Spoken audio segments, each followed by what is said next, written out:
Salve, salve, galerinha! Hoje na nossa aula nós vamos falar um pouquinho sobre funções de linguagem, que é um dos elementos que mais cai no Enem e assim nos vestibulares e assim por diante, tá? Na aula passada nós vimos elementos de comunicação, que é um gancho para funções de linguagem, tá? Se você não viu, volte na aula passada e assista um pouquinho sobre elementos de comunicação, que agora nós vamos entrar em funções de linguagem. Já peço para você curtir. Se você não é inscrito no canal, se inscreva, porque tem conteúdo toda semana para Enem, vestibular, tá? Compartilhe e fique até o final, sabe por quê? Porque nós teremos uma atividade específica sobre funções de linguagem. Bom, vamos lá. Funções de linguagem nada mais nada menos do que a forma que conversamos. Na aula passada, nós vimos que elemento de comunicação é emissor com receptor e todo o canal, né? Como que os meios de comunicação ali. Nessa aula, nós vamos entender que funções de linguagem é como o emissor conversa com o receptor, tá? Bom, nós temos alguns elementos aí, né? Algumas funções meio complicadas, mas nós vamos atingir o nosso conteúdo, porque nosso conteúdo está um pouquinho mais fácil, tá? Bom, vamos entender um pouquinho. O próprio nome já fala, emotiva, é deixar de se levar pelas emoções, tá? Por exemplo, tudo que é emoção tem uma subjetividade, ou seja, que a pessoa faz, quando você está falando algo subjetivo, a pessoa interpreta, só que de forma emotiva. Por exemplo, nossa, aconteceu tal coisa comigo, eu não estou bem, eu estou muito triste. Isso é uma forma apelativa, né? Mas, só que no sentido emocional. Olha a primeira pessoa, eu não estou bem, eu não estou legal. Isso já entra a forma subjetiva, tá? Então, a função emotiva nada mais, nada menos do que você entender que é o eu sendo emotivo, tá? Então, por exemplo, eu era tão feliz. Mas por que você era? Olha a subjetividade, dando a margem para a interpretação. Mas por que você era e hoje não? Eu era tão feliz, ou seja, hoje eu estou triste, não estou bem. Então nós temos aí a função emotiva, tá? A próxima função é a função conotativa. Essa sim é a função apelativa, tá? Por exemplo, a função conotativa é aquela função que usa o verbo normalmente no imperativo, tá? E é sempre usado mais ou menos no anúncio publicitário. O anúncio publicitário usa muito a função conotativa. A pessoa tem uma livraria X vendendo um livro. Compre este livro porque vai abrir a sua mente. Compre ao verbo ali no imperativo, mandando, tá? Então, a conotativa ela tem a função de apelar e mostrar o sentido do porquê que você tem que comprar aquele livro. Porque eu estou apelando para você, eu estou te convencendo. O verbo no imperativo ele tem essa função, de mandar, tá? Então, a função conotativa sempre é usado nos anúncios publicitários, por exemplo, ou quando você está mandando alguém fazer algo, tá? Porque o verbo no imperativo, ele é presente muito forte nessa função. Você vai mandar alguém lavar a louça. Lave aquela louça, por favor, né? Compre aquilo para mim, por favor. Então, nós temos o verbo imperativo aí bem presente na função conotativa. Outra função metalinguística, tá? A função metalinguística é ela falando dela mesma. Nossa, como assim ela falando dela mesma? Vamos lá. Se eu estou no cinema, né? Por exemplo, eu estou lá na Netflix. Vamos colocar na Netflix, é melhor. Vamos lá, estou na Netflix e quero assistir um documentário cinematográfico.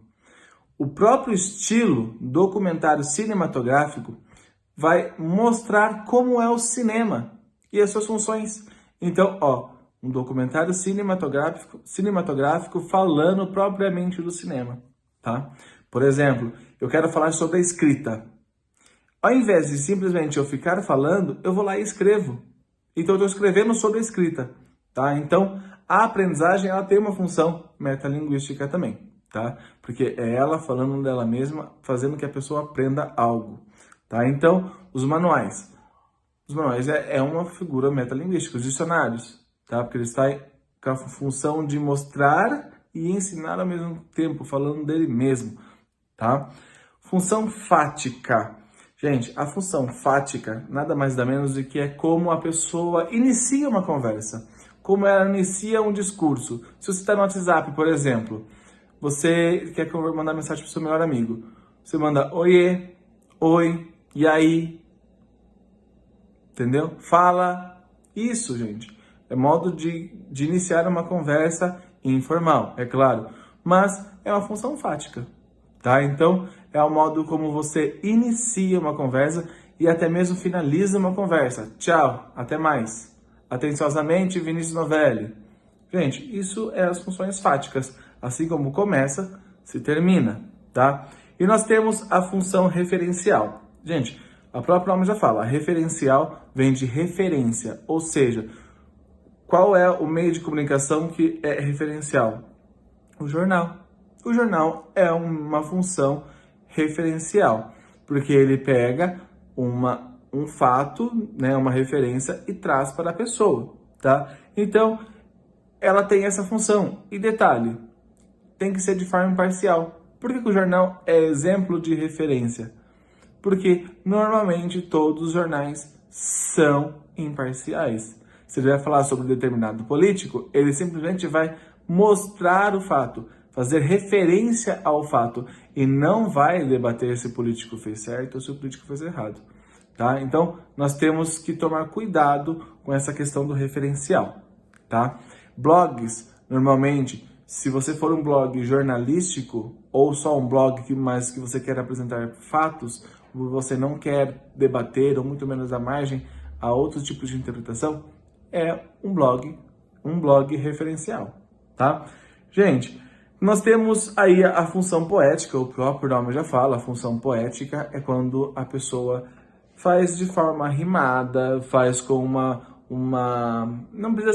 não precisa necessariamente ser rimada, mas precisa ter uma estilística, né? Precisa ser bonito, precisa ser convincente a beleza, tá? Antigamente tudo se falava como de forma poética, né? Se a pessoa fosse descrever um drama, ela trazia tudo aquilo de forma bonita, de forma que aquele sentimento fosse bonito. Então essa é a função poética, tá? Então, gente, fique aí que nós vamos agora aprender essa atividade na prática, essa função de linguagens na prática, com o seguinte exercício. Bora lá? Vamos no texto. Para viver um grande amor, de Vinícius de Moraes. Repare a função, né, aí das funções de linguagem. Bom, vamos lá. Para viver um grande amor, de Vinícius de Moraes. O exercício da crônica. Escrever prosa é uma arte ingrata. Eu digo prosa fiada, como faz um cronista, não a prosa de um ficcionista, no qual este é levado meio a tapas pelas personagens e situações que, azar dele, criou porque quis. Com um prosador do cotidiano, a coisa fia mais fino.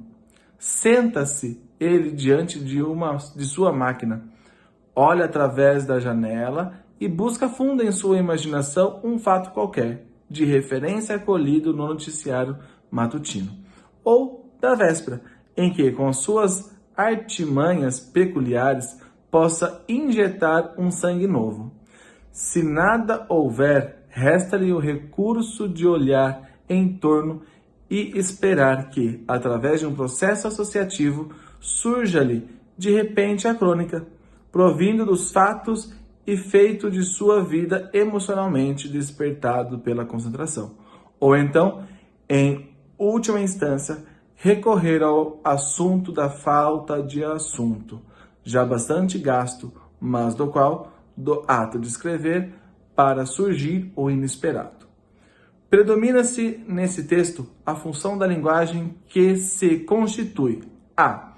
Nas indiferenças entre o cronista e o ficcionista. B. Nos elementos que servem de inspiração ao cronista. C. Nos assuntos que podem ser tratados em uma crônica. D. No papel de vida do cronista no processo de escrita da crônica. Ou E. nas dificuldades de se escrever uma crônica por meio de uma crônica. Existe uma função aí que se chama metalinguagem. Nós falamos um pouquinho dela aí anteriormente. Então volta e entenda um pouquinho o que é metalinguagem e volta aqui para responder, tá? Vamos lá?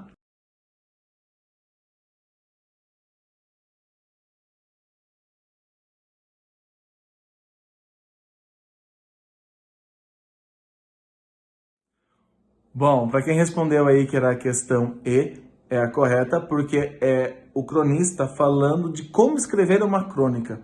Então, a linguagem falando por ela mesma. Então, quem acertou aí a questão E, merece uma estrelinha e um beijinho na testa, tá? Gente, é isso, eu espero que vocês tenham gostado.